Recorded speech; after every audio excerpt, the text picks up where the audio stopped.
यहाँ हम सब मुसाफिर हैं, कब्र आखिर ठिकाना। कोई आगे रवाना है, कोई पीछे रवाना। कोई आगे रवाना है, कोई पीछे रवाना।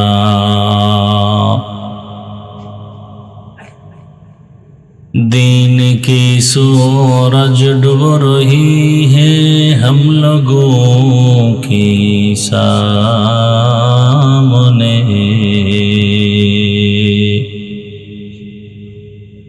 दीन की सूरज डूब रही है हम लोगों की सामने।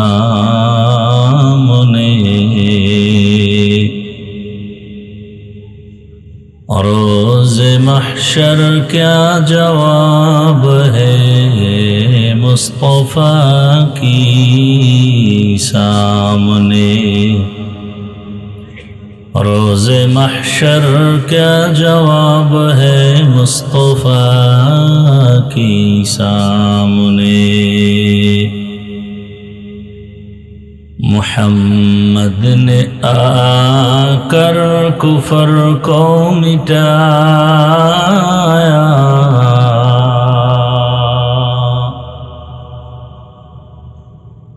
मुहम्मद ने आकर कुफर को मिटाया। कुफर को मिटाकर सदाक़त बताया। कुफर को मिटाकर सदाक़त बताया। ला इलाहा इल्लल्लाह, ला इलाहा इल्लल्लाह, ला इलाहा इल्लल्लाह, ला इलाहा इल्लल्लाह, ला इलाहा इल्लल्लाह।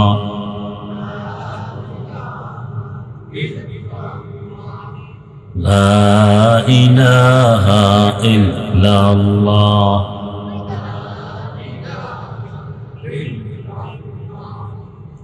ला इलाहा इल्लल्लाह मुहम्मदुर रसूलुल्लाह।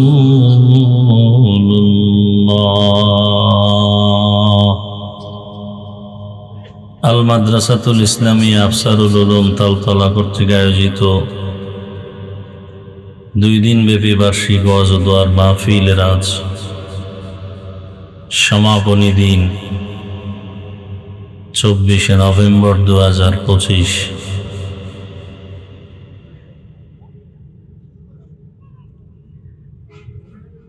মহতি এ মাহফিলে উপস্থিত মোহতারাম সম্মানিত সভাপতি, প্রধান অতিথি, বিশেষ অতিথিবৃন্দ, হযরত উলামায়ে কেরাম, এলাকার বিভিন্ন জায়গা থেকে আগত আল্লাহ পাকের আশিকিন, জাকিরিন, শাকিরিন, মুহিব্বিন, মুরব্বিয়ান আযম, কলিজার টুকরা আমার সমবয়সী যুবক বন্ধুগণ, স্নেহের ছোট ভাই, পর্দার আড়ালে মা বোনেরা,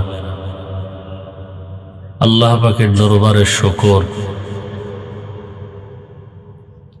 যে আল্লাহ পাক আমাদেরকে সুস্থ রেখেছেন, আলহামদুলিল্লাহ। জীবনের এক অমূল্য সম্পদ সুস্থতা। যে ব্যক্তি অসুস্থ তাকে জিজ্ঞেস করলেই অনুভব করা যায় যে সুস্থতার মূল্য কত।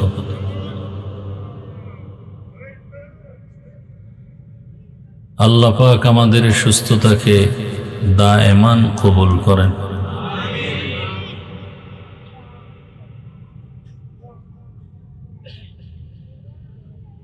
প্রায় এক সপ্তাহ পর্যন্ত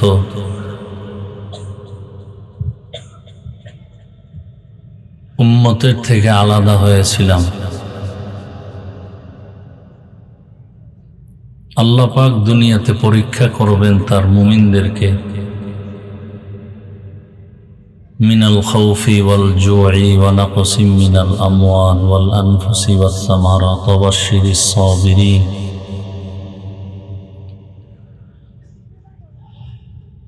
উম্মতের কাছে স্টেজে বসে কথা বলার মতো যে ইলম, যে যোগ্যতা, দক্ষতা, অভিজ্ঞতার প্রয়োজন, জীবনটা শুরু থেকে এভাবেই চলছে, কিন্তু সে যোগ্যতা অর্জন করতে পারি নাই। তারপরেও মা বাবার দোয়া, আল্লাহওয়ালাদের নেক নজর, আপনাদের দোয়া, আল্লাহ সম্মান ইজ্জত দিয়েছেন। একটা প্রোগ্রামে যেতে না পারা তাদের জন্য অনেক বড় এক বোঝা মাথার উপরে। তবে আমি চেষ্টা করি মানুষের বরদোয়া থেকে বেঁচে থাকার জন্য। আমি সবসময় বলি আল্লাহর কাছে ভালো হওয়াটাই ভালো। যদি আমি আল্লাহর কাছে ভালো হয়ে চলতে পারি তো আল্লাহর মখলুক আমাকে ভালো মনে করবেন, সে ব্যবস্থা আল্লাহ করে দেবে।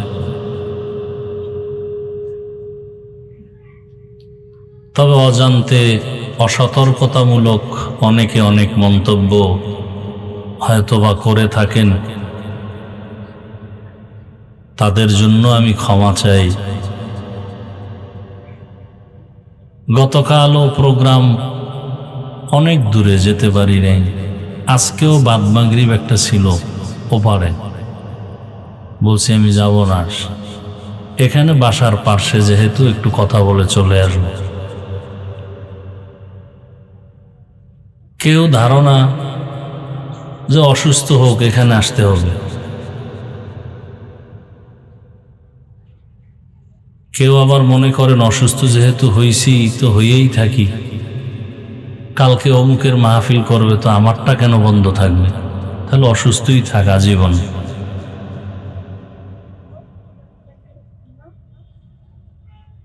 তা আমি মর্মাহত, ব্যথিত, দুঃখিত।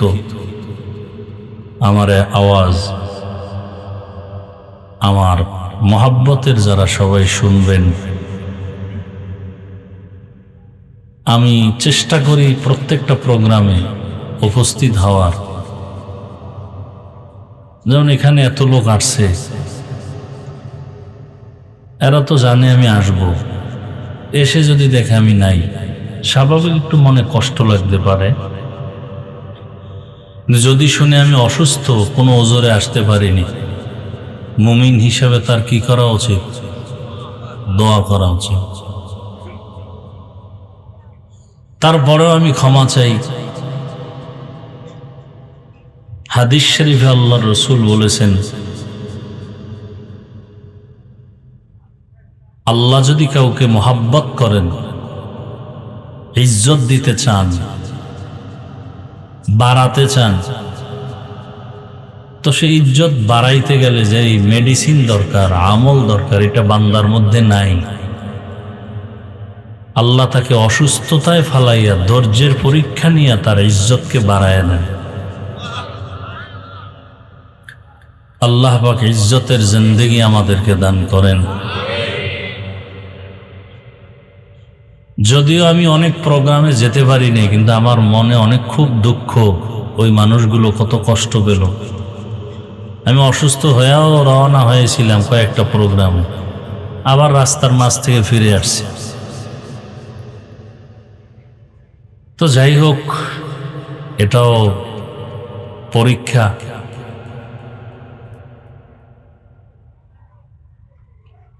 আল্লাহ পাক রব্বুল আলামিন এই উম্মতের মোহাব্বতকে দায়েমান কবুল করেন। তো তো সুস্থতা বড় দামি এক নেয়ামত। আল্লাহ আপনাদেরকে আমাদেরকে যাদেরকে সুস্থ রেখেছেন আর একবার শুকর আদায় করি আলহামদুলিল্লাহ। যারা এখনো অসুস্থ ঘরে হসপিটালে বিভিন্নভাবে আল্লাহ তাদেরকেও সুস্থতার নেয়ামত দান করেন। এর মাঝে আবার আর এক আতঙ্ক কি, বাংলাদেশের ইতিহাসে অনেকে টেরই পায়নি, অনুভব করতে পারেনি কঠিন হালাত। হাদিস শরীফে এই ভূমিকম্প সম্পর্কে অনেক সতর্কবাণী আল্লাহর রাসূল পেশ করেছেন। কেন হবে?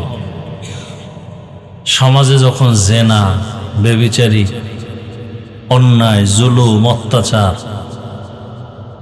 আমানতের খেয়ানত, পাপাচার বেড়ে যাবে এবং সব থেকে মারাত্মক হলো মানুষ পাপ করবে, পাপকে পাপ মনেই করবে না।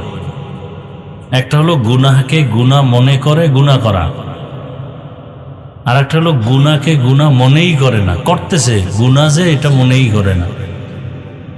মানুষ যখন এরকম বেপরোয়া হবে, হাদিসে রাসূল বলছেন তসবিহ ছিঁড়ে গেলে একটার পরে একটা যেমন দানা পড়ে, ঠিক আল্লাহর গজব, ভূমিকম্প, পাথরের বৃষ্টি, আগুনের বৃষ্টি, ঘূর্ণিঝড়, সুনামি,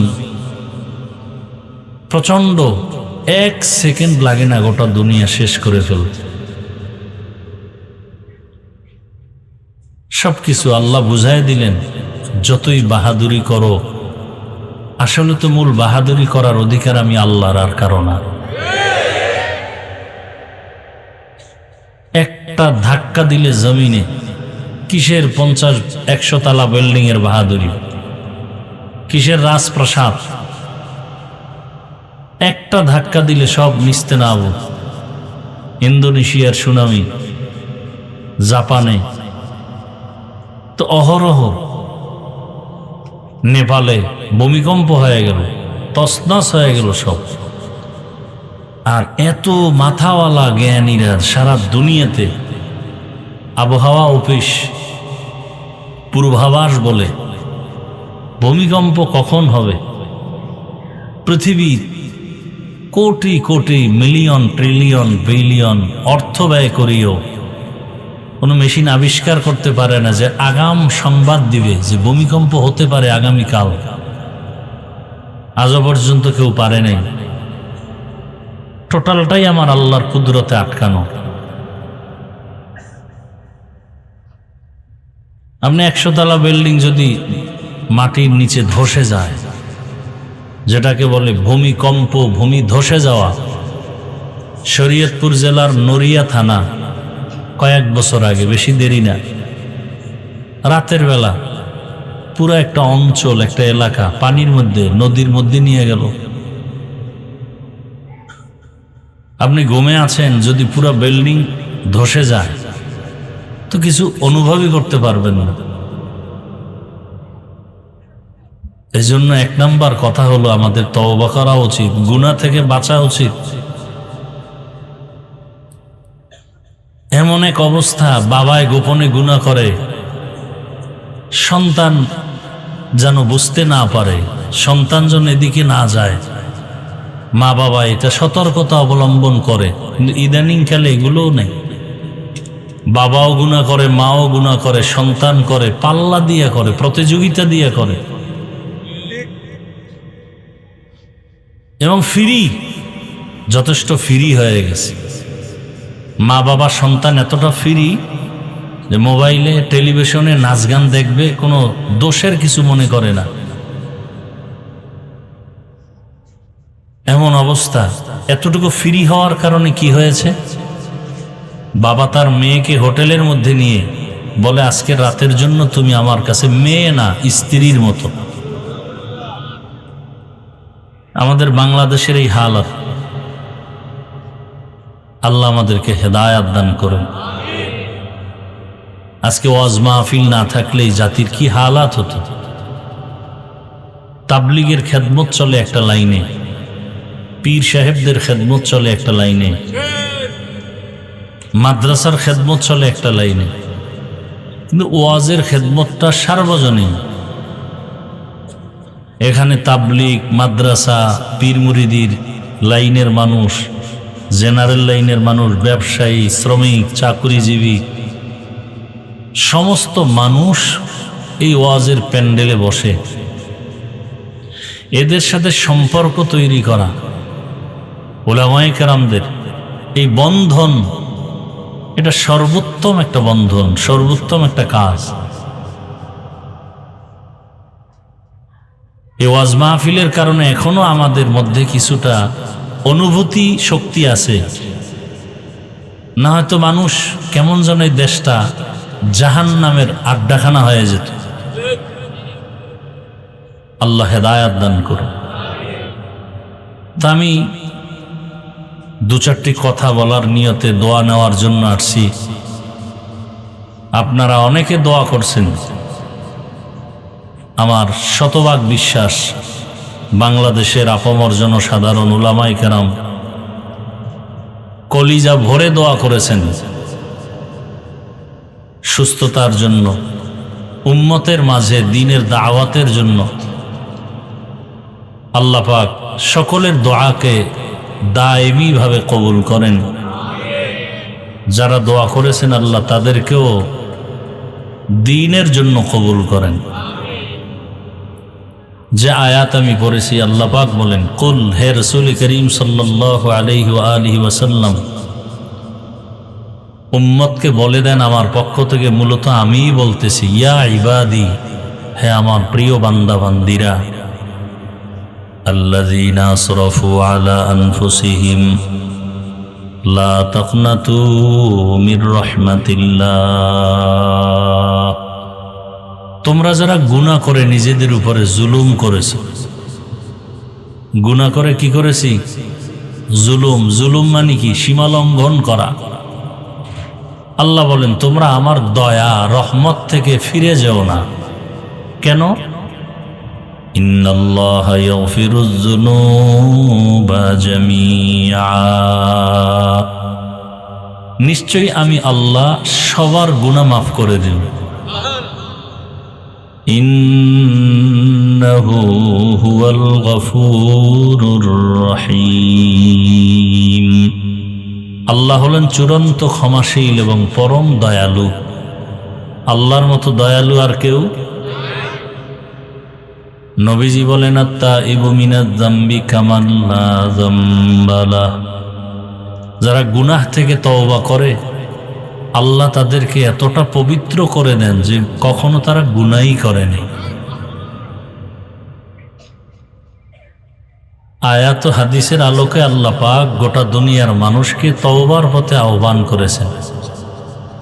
নবীজি বলেন, কোরআন তো আমার কাছে বড় প্রিয় এক কিতাব, এমন একটা কিতাব যার শব্দের মধ্যে বরকত, অক্ষরের মধ্যে বরকত, যার আওয়াজের মধ্যে বরকত, যেটা দেখলে কলিজা ঠান্ডা হয়ে যায়, যার আওয়াজ শুনলে কলিজা শীতল হয়ে যায়। সেই কিতাবের নাম কি? কোরআন। তবে এই কোরআনে যত আয়াত আছে এর মধ্যে এই আয়াত আমার কাছে আরো বেশি প্রিয়, যেটা আমি পড়লাম। কেন? নবীজি বলেন আল্লাহ যে কত বড় দয়াময়, এই আয়াত হলো তার প্রমাণ। আল্লাহ কত বড় দয়াময়। দুনিয়াতে যত মানুষ আছে সমস্ত মানুষকে আল্লাহ পাক জান্নাত দিবেন এই আহ্বান করছেন এই আয়াতের মধ্যে। একটা মানুষকেও আল্লাহ জাহান্নামে দিবেন না। তবে এখন এই জাহান্নাম থেকে বাঁচতে হলে কি করতে হবে? আল্লাহ বলেন আসো, ফিরে আসো আমার দয়ার দরজায়, আমার রহমতের দরজায় ফিরে আসো, আমি তোমাকে মাফ করে দিব, আমার দরওয়াজায় ফিরিয়ে আসো। অন্যায় থেকে নিজেকে বাঁচাও। সামনে জীবন যেটা পাবো সেটা তো আলাদা, যেটা চলে গেছে। ওই জীবনে গুনাহ আছে না নেই? হাতের গুনাহ, জবানের গুনাহ, অন্তরের গুনাহ, কানের গুনাহ। আল্লাহ বলেন ওখান থেকে পবিত্র হওয়ার একটাই মাত্র ব্যবস্থার নাম তওবা। ব্যবস্থার নাম কি? তওবা। তওবাটা কেমন? বলে খাঁটি অন্তরে তওবা। মরে যাব কিন্তু ওই গুনাহ আর করব না। আল্লাহ বলেন আমি তাকে এমন পবিত্র করব, মায়ের গর্ভ থেকে নিষ্পাপ বাচ্চা আসে, ঠিক যারা তওবা করবে এদেরকে আমি নিষ্পাপ করে দিই। নবী এজন্যই বলেন আত্তাইবু মিনাজ যামবি কামান লা যামবা লাহ। যারা গুনাহ থেকে তওবা করবে আল্লাহ তাদেরকে এমন পবিত্র করে দেন যে জীবনে কোনো গুনাহ করে নাই, এতটা পবিত্র করে দেন। প্রায় সময় আমি ঘটনা বলি,